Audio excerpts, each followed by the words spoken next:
ओम शांति। आज 19 मई 2017। प्यारे बाबा के वे मधुर महावाक्य जिनको हमने अपनी प्रातः क्लास में सुना, आइए अब हम उस पर मनन और चिंतन करते हैं।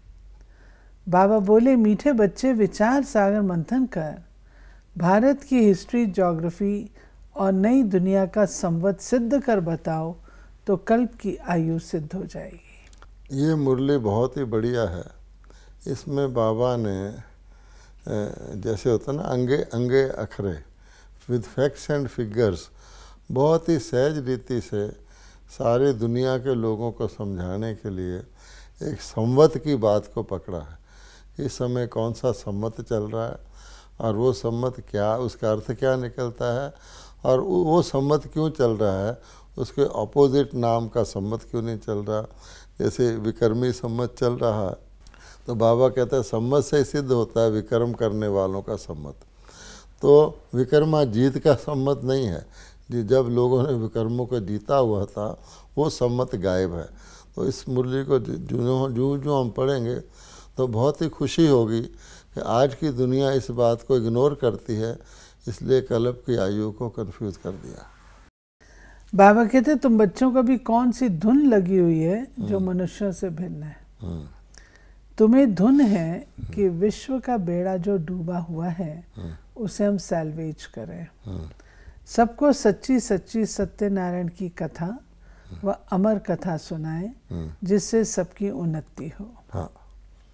इतने बड़े बड़े महल, बिजली आदि सब हैं, परंतु उन्हें पता नहीं ये सब आर्टिफिशियल झूठी उन्नति है। सच्ची उन्नति तो सतयुग में थी जो अब बाप आकर करते हैं।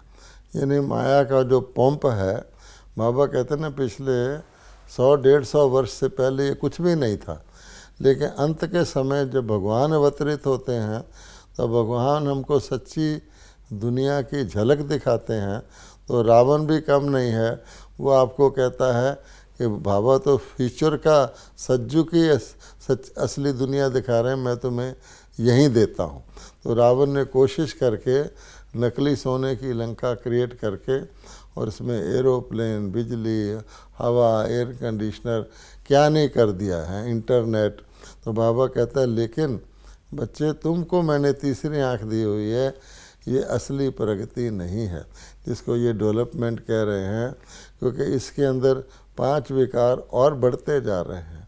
आज काम वृत्ति का हाल देखो, क्रोध का देखो, लोभ का देखो, मोह का देखो। कोई भी आज किसी प्रकार से भी एक जन्म के लिए भी अपने आप को सेफ, संतुष्ट और सुखी नहीं पा सकता। तो वो तो बाबा ने इस मुरली में सारा समझाया। गीत बजा है आज, आखिर वो दिन आया आज। गरीब निवास। तो बाबा कहते हैं वो गरीब निवास कब आया। उसकी कोई तिथि तारीख हो, कोई डेट हो, कोई संवत हो, कब आया वो दिन आज जिसको कहा वो कब आया, कब आया। तो फिर बाबा ने कहा कि लक्ष्मी नारायण का क्यों नहीं संवत दिखाते, विक्रम संवत दिखाते हैं, विक्रमाजीत संवत नहीं है। तुम बच्चों को अच्छी तरह मालूम है भारत की हिस्ट्री, ज्योग्राफी, नई दुनिया का संवत भी दिखाना चाहिए। नई दुनिया में राज्य था आदि सनातन देवी देवताओं का। बाबा कहते हैं 1-1-1 क्यों नहीं दिखाते कि जब देवी देवताओं का राज्य था, सतयुग शुरू हुआ, वहाँ से सम्मत क्यों नहीं दिखाते। ये विक्रमी सम्मत क्यों चला रहे हो, ये तो इसका तो नाम ही है। वह समय जब हर व्यक्ति अच्छा कर्म करे वो भी विक्रम हो जाता। अब कलयुग में कितना भी आप कोई अच्छा कर्म करोगे, समय से प्रभाव से वो कलयुग ही हो जाएगा, वो फलीभूत तो हो ही नहीं सकता।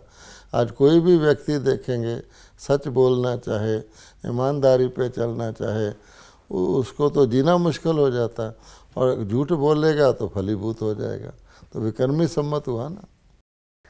तब बाबा कहते हैं कि सारा ये 5000 वर्ष का ही खेल है, न कि लाखों वर्ष का। अब इसको बाबा ने साबित किया। बाबा कहते हैं लक्ष्मी नारायण की डायनेस्टी को 5000 वर्ष हुए, 3750 वर्ष हुए राम सीता को, आगे उनकी डायनेस्टी चली, फिर विक्रम संवत शुरू हुआ। विक्रम राजा का जो संवत है वो भी राइट नहीं, बीच में कुछ वर्ष घूमे। होना चाहिए 2500 वर्ष। इस्लामी बौद्धि का भी थोड़ा समय पीछे शुरू होता है। इन्होंने 2000 वर्ष से अपना संवत दिया है, क्रिश्चियंस ने। हाँ, अब बाबा कहते हैं हिस्ट्री ज्योग्राफी समझते हो तो संवत भी समझना पड़े। बाबा कहता है ज़्यादा से ज़्यादा भी लगा लो। जितनी आज दुनिया की फैलावट है, जितने धर्म हैं, बड़े बड़े धर्म हैं, बुद्ध है, क्रिश्चियन है, इस्लामी है, हिंदू है, विक्रमी समझ 2500 साल से तो परे नहीं जाते। तो उसके पहले का समय जिसको ये लोग प्री हिस्टोरिक कहते हैं, वो 2500 और लगा लो। हैं, ऐसे तो नहीं है कि लाखों करोड़ों वर्ष के कल्प है और पता नहीं कितने अरबों साल पहले बताते हैं कि सृष्टि पर लाइफ पैदा हुई। बड़ी अजीब अजीब तरह की बातें बताते हैं। बाबा कहता है मैं तो तुमको त्रिकालदर्शी बनाता हूँ, इस सम्मत के हिसाब से बताओगे तो लोगों की समझ में आ जाएगा। ये सारा चक्कर 5000 साल बाद पूरा होकर पुनरावृत्त होता है। मैं थोड़ा पढ़ना चाहूँगी। हाँ। बाबा कहते हैं हिस्ट्री ज्योग्राफी समझते हो तो संवत भी समझना पड़े। जो पूज्य थे उनका संवत ही गुम कर दिया है। हाँ। पुजारियों का संवत शुरू हो गया है। हाँ। देखो अशोका पिलर कहते हैं। हाँ। द्वापर में अशोक तो कोई है नहीं। हाँ। अशोक पिलर तो आधा कल्प सतयुग त्रेता तक चलता है। हाँ। उनकी ये महिमा है। हाँ। शोक पिलर की महिमा नहीं है। हाँ। यहाँ तो दुख ही दुख है। अशोका होटल नाम रखा है परंतु है नहीं। मांस मदिरा गंध खाते रहते हैं, कुछ भी समझते हैं हम दुखी क्यों हुए, कारण क्या है। हाँ, बाबा कहता है शोक नाम रखने का ही अर्थ है कि शोक की दुनिया है, उसमें ये स्थान या ये व्यक्ति अशोक है। यानी जैसे कहते हैं ना ओएसिस होता है, एक रेगिस्तान के अंदर छोटी सी कहीं मृग तृष्णा आती है, कोई चमक होती है, कहते हैं यहाँ शायद पानी मिल जाएगा। तो अशोक शब्द ये सीता अशोक वाटिका में थी, इसका अर्थ क्या निकलता है, सीता रूपी आत्मा वाटिका में ने एक कुटिया जिसमें शोक ना हो उसमें थी। तो बाहर क्या था, बाहर तो शोक ही था ना, कि जैसे किसी को कहा ये मंदिर है, शिव का मंदिर है, उसके बाहर फिर क्या है, वो शिवालय तो बाहर तो वैश्यालय ही हो गया ना। अगर सारा ही शिवालय तो मंदिर बनाने की आवश्यकता भी नहीं है। तब बाबा बता रहा है अशोक पिलर दिखाते हैं, लेकिन असली शोक रहित पिलर तो सतयुग त्रेता में था, स्वर्ग में था। द्वापर से अशोक कहाँ से आया, वो तो शोक पिलर हो गया ना, ये बताया। फिर बाबा ने शंकर जी के बारे में कहा। शंकर सूक्ष्म वतन का है, शिव मूल वतन का है। सूक्ष्म मूल को भी जानते नहीं, इसलिए शिव शंकर को मिला दिया है। हाँ। शिव है परम पिता परमात्मा, शंकर है देवता, दोनों को मिलाने से। अब देखिए शिव निराकार हैं, ज्योति स्वरूप हैं, उनका अलग मंदिर है। अब शिवालय जो मंदिर होता है उसको शंकरालय कहते हैं कभी, क्या है, शिवालय को शिवालय कहते हैं। और उसके नाम अलग अलग परमात्मा के कर्तव्यवाचक नाम हैं।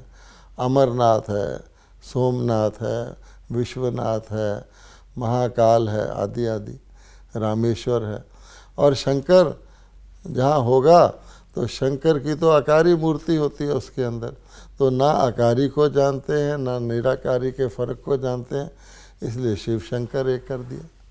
बाबा कहते हैं कि जितना जितना शास्त्र पढ़ते हैं सृष्टि तमो प्रधान होती जाती है। हाँ। सीढ़ी उतरते जाते हैं, फायदा तो कुछ अब देखो कोई शास्त्रवादी सुने वो कहेगा शिव बाबा क्या कह रहे हैं, पर शिव बाबा तो सत्य बताते हैं। कहावत है कि मर्ज बढ़ता गया जूझू दवा की। कोई ऐसी दवाई करता जाए और उसका रोग बढ़ता जाए तो क्या कहेंगे, दवाई काम कर रही है या नहीं कर रही। दवाई के बाद तो रोग समाप्त होना चाहिए।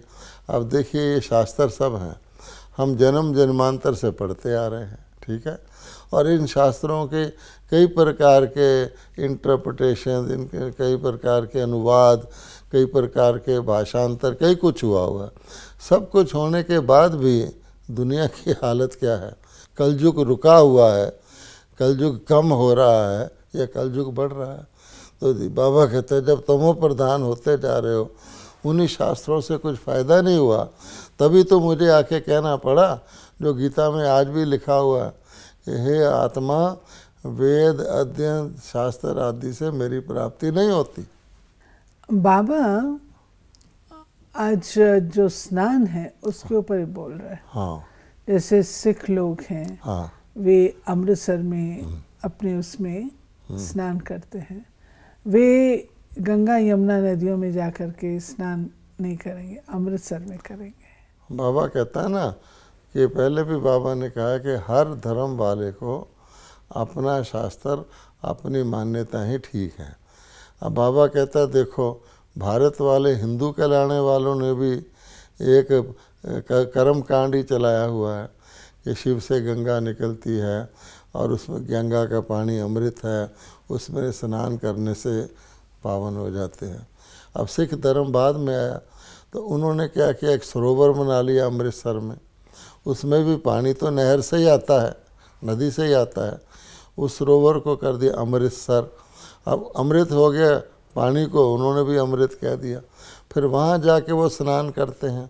उस अमृतसर के अंदर वो उसमें से मिट्टी भी निकालते हैं, कार सेवा कहते हैं उसको। उन्होंने अपनी परंपरा चला ली तो वहाँ स्नान करते हैं। तो नेचुरली वो कुंभ के मेले पर नहीं जाते, अपने मेले लगाते हैं और इस गंगा स्नान आदि भी नहीं करते। अमृतसर के स्नान को पावन समझते हैं, उनका धर्म ऐसा कहता है। और फिर बाबा ने नदियों की बात की। सतयुग में नदियाँ बड़ी शुद्ध होती हैं। हाँ मैली नहीं होती। हाँ आजकल तो पोल्यूशन बहुत हो गया है। मन पल्यूट हुआ तो प्रकृति भी पल्यूट। आज तो बोतल का पानी का भी गारंटी नहीं है कि वो प्योर होगा कि नहीं।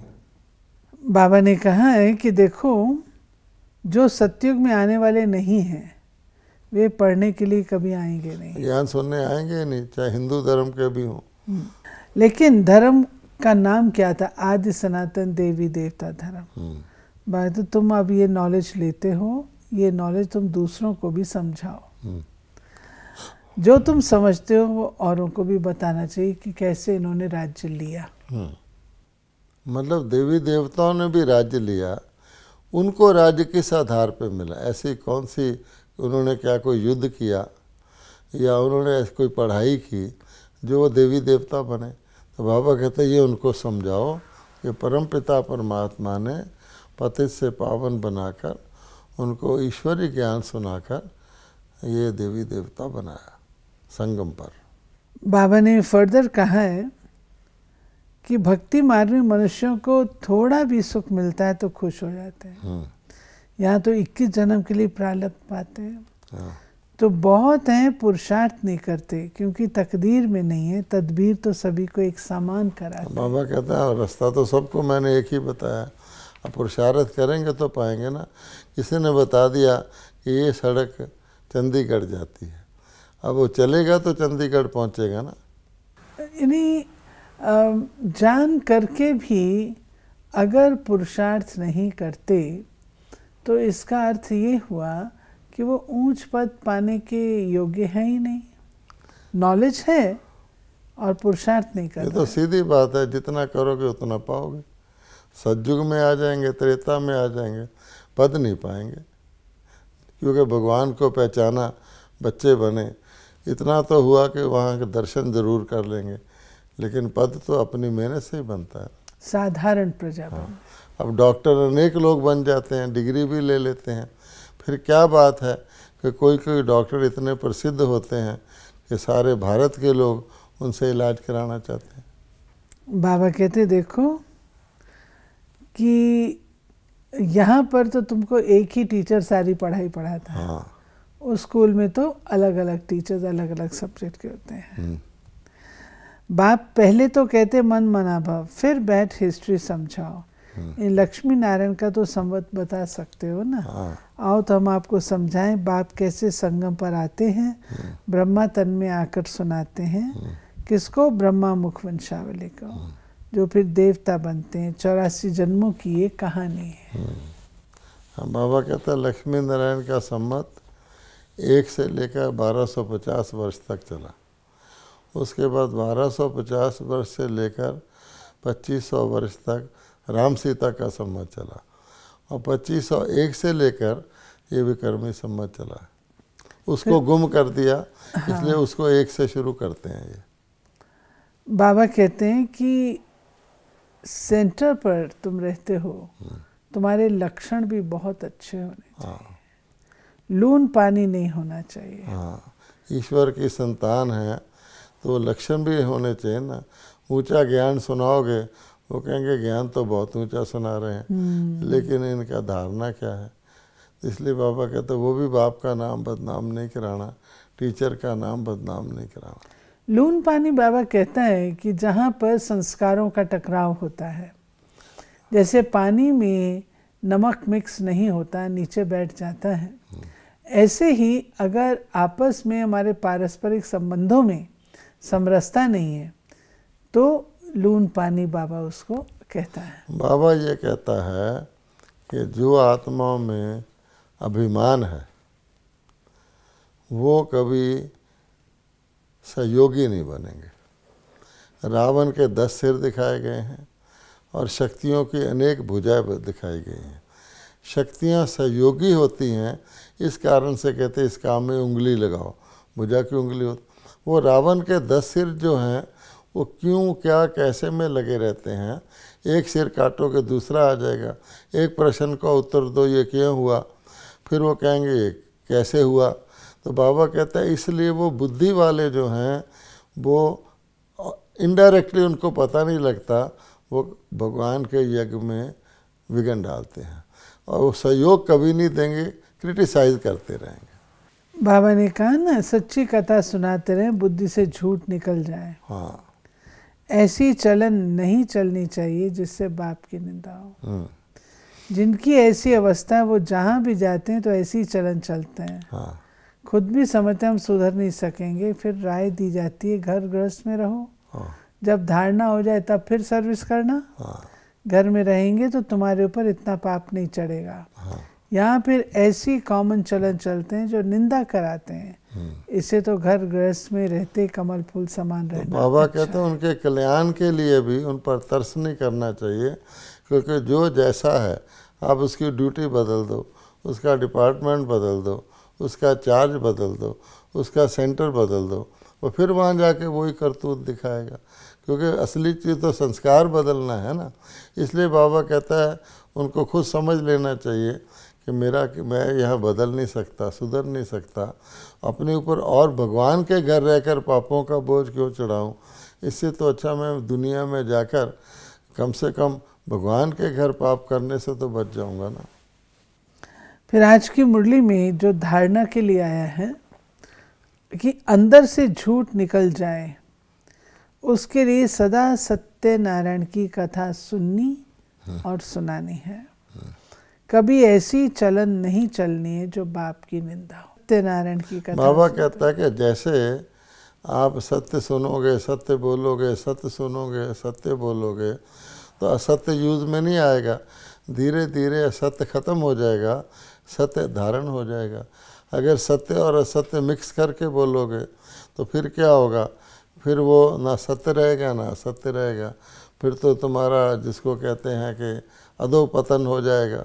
इसलिए बाबा ने ये तरीका बताया, किसी मैले पानी के अंदर सफ़ेद पानी डालते जाओ तो मैला धीरे धीरे समाप्त हो जाएगा, सफ़ेद रह जाएगा। बाबा कहते हैं आपस में बहुत मीठा होकर रहना है। हाँ, लून पानी नहीं होना है, अच्छे लक्षण धारण कर फिर सेवा करनी है। हाँ, क्योंकि जिसको हम सेवा कहते हैं वो सेवा क्या है। कई ब्राह्मण ये समझ लेते हैं कि स्थूल ड्यूटी जो मुझे मिली हुई है, मान लो मुझे कार चलाने की ड्यूटी मिली हुई है, बस मैं कार अच्छी चला दूं तो ईश्वरी सेवा हो गई। ये कहते भी हैं मैं तो ये ड्यूटी करने आया हूँ, मैं अपनी ड्यूटी ठीक कर रहा हूँ और मुझे कुछ लेना देना नहीं। भगवान कहता है ऐसे तो दुनिया में बहुत अच्छे अच्छे कार चलाने वाले हैं। किसी भी देश के प्राइम मिनिस्टर की या राष्ट्रपति की कार चलाने वाले बहुत एक्सपर्ट होते हैं तो वो कौरव संप्रदाय में ही ना। बाबा कहते हैं जब पांडव संप्रदाय में आते हो तो तुम्हारा ये बाहर का कर्तव्य नहीं देखा जाता। पांडवों को कहा गया था कि गुप्त रहकर तुमने सेवा करनी है, लेकिन अपने पांडवपने को तो कायम रखना है ना। तो बाबा कहते हैं अगर मनुष्य से देवता ही नहीं बने और तुमने कुछ भी काम कर लिया, अच्छा भी कर लिया, बहुत अच्छा पोस्टर डिज़ाइन कर लिया, उसका नशा चढ़ गया कि मेरे जैसा डिज़ाइन करने वाला कोई नहीं, कहो डिज़ाइन करो तो 10 नखरे दिखाए, 10 कंडीशंस लगाएं। बाबा कहता अभिमान है ना बुद्धि का, उससे फिर बाबा का शो नहीं करते। बाबा कहता कि पहले अवस्था चाहिए, फिर सेवा चाहिए। तो इसलिए अच्छी तरह धारणा करके सेवा भी अपनी उन्नति और दूसरे की उन्नति को करे, वो सच्ची सेवा है। ये तो नौकरी हो गई एक प्रकार की। तो कई इस तरह सालों साल चलते रहते हैं, फिर अपने आप से परेशान होते हैं कि मेरी कोई उन्नति तो हो नहीं रही, फिर दूसरों पर दोष लगाते हैं, ये ऐसे करता है, वो ऐसे करता है, अपनी तरफ नहीं देखते। तब बाबा ने कहा सेवा करने से पहले अपने संस्कारों को चेक करो। अगर कोई कमज़ोरी का संस्कार है भी, उसको अंडरस्टैंड करके उसको यूज़ में ना लाकर सेवा करो। वरदान है, संतुष्टता के आधार पर दुआएं देने और लेने वाले सहज पुरुषार्थी भाव। सर्व की दुआएं उन्हें मिलती हैं जो स्वयं संतुष्ट रहकर सबको संतुष्ट करते हैं। जहाँ संतुष्टता है वहाँ दुआएं हैं। यदि सर्व गुण धारण करने व सर्व शक्तियों को कंट्रोल करने में मेहनत लगती हो, उसे भी छोड़ दो। सिर्फ अमृत वेले से लेकर रात तक दुआएं देने दुआएं लेने का एक ही कार्य करो, इसमें सब कुछ आ जाएगा। आप सबको संतुष्ट करो, खुद भी संतुष्ट रहो, इसमें सारी धारणा अपने आप हो जाएगी। यही लक्ष्य रखो कि मुझे सबको संतुष्ट करना है। आजकल क्या करते हैं, लक्ष्य ये रखते हैं कि सब मुझे संतुष्ट करें। किसी की कंप्लेंट लेकर आ जाएंगे, देखो इसने ऐसे कर दिया, इसने मेरे साथ ऐसे कर दिया। तब बाबा कहता है, जैसे पहली मुरली में भी था, कि जब तुम ये वर्णन करते हो तो क्या कर रहे हो, दूसरे की कमज़ोरी का वर्णन कर रहे हो। अच्छा, दूसरे की कमज़ोरी का वर्णन क्या, तुम्हारे अंदर समाने की शक्ति नहीं है। फिर दूसरे के अवगुण का वर्णन कर रहे हो, अर्थात तुम पर चिंतन कर रहे हो कि वो ऐसे कर रहा है, उसको ठीक करो। तब फिर आज की मुरली में बाबा ने बहुत सारी ऐसी बातें बताई थी कि बच्चे, ये बहुत इम्पोर्टेंट है कि तुम संगम युग को इस लोक का, इस दुनिया का युग ना समझो। इस दुनिया के अंदर लोग धोखा देकर, गलत प्रचार करके, किसी की टांग खींचकर, किसी की बुराई करके इस दुनिया में काम चलाते हैं। चापलूस होते हैं, वो किसका कुछ बता करके अपना काम चला लेते हैं। साइकोफेंट होते हैं, कहते हैं कि नहीं, किसी की बहुत तारीफ़ कर देते हैं, वो इतना उसमें अंधा हो जाता है उसकी तारीफ़ सुनकर, फिर उससे उल्टे काम करवा लेते हैं। तो बाबा कहता है वो संस्कार बाबा के यज्ञ में भी ले आते हैं और समझते हैं हम बड़े चतुर हैं, हम सीनियर को धोखा देकर अपने गाड़ी चला रहे हैं। बाबा ने कहा तुम्हारा कुछ समय नाम भी हो जाए, समझ लो कि तुम, लेकिन तुम्हारे अंदर वो संतुष्टता नहीं होगी, क्योंकि आधार सत्य नहीं है, संतोष नहीं है। तो असंतुष्टता का कांटा तुम्हें बार बार बार बार चुभता रहेगा। उसको अति इंद्रिय सुख नहीं समझना, कोई प्राप्ति नहीं समझना, बल्कि उस अल्पकालिक तुम्हारी उल्टी चाल की वजह से तुम अपने ही 21 जन्मों की जो प्रारब्ध है, जिसमें कोई मेहनत नहीं करनी पड़ती, सदा के लिए तुमको स्वर्ग का वास होता है, उससे तुम वंचित हो जाते हो। स्लोगन है, जो समर्पित स्थिति में स्थित रहते हैं उनके आगे सर्व का सहयोग स्वतः समर्पित हो जाता है। कि हम समर्पण कर दें तो बाकी सब आपके आगे समर्पित हो। हम समर्पण नहीं करेंगे तो बाबा कहता है ना, जितना समर्पण उतना दर्पण, जितना दर्पण उतना अर्पण, तो ऑटोमेटिकली आपको सहयोग मिलेगा। सेवा करने वाले को, सच्चे दिल वाले को, हर एक का दिल करता है मैं इसको सहयोग दूं। और जिसके अंदर अभिमान होता है, कुछ ऐसी बात होती है, ईर्ष्या होती है, पास खातरी होती है, उससे लोग सहयोग तो देते हैं उसका पोस्ट देकर, लेकिन दिल से नहीं मानते, मिक्स करके रिमार्क देते हैं। ये है तो बहुत अच्छा, लेकिन इसमें ये है। तो बाबा ने कहा कि जो सहयोग देना लेना है और सहयोग देना है, समर्पण भाव सेवा प्रति भी हो, परिवार के प्रति भी हो और बाबा के प्रति भी हो। तीनों के प्रति समर्पण भाव हो, तब हम सहयोग पा सकते हैं। ये थी बाबा की आज 19 मई 2017 की मुरली। मुरली में हमने संवत के आधार से बाबा ने कल्प की आयु को कैसे सिद्ध किया ये देखा है। बाबा ने कहा कोई भी प्रकार का कर्म ऐसा न करना जिससे तुम्हारे टीचर का नाम बदनाम हो। आज की मुरली से हम ये होमवर्क लेंगे, आप अपनी लाइफ को याद करिए, ब्राह्मण जीवन को याद करिए। जब आप बाबा के आगे समर्पित हुए अपने मन से, तो क्या आपको बाबा ने सहयोग नहीं दिया? उन क्षणों को याद करके अपनी खुशी के पारावार को बढ़ाएं। हर एक अपनी हिस्ट्री में देखें बाबा ने कब कब आपको स्पेशल सहयोग दिया है। ओम शांति।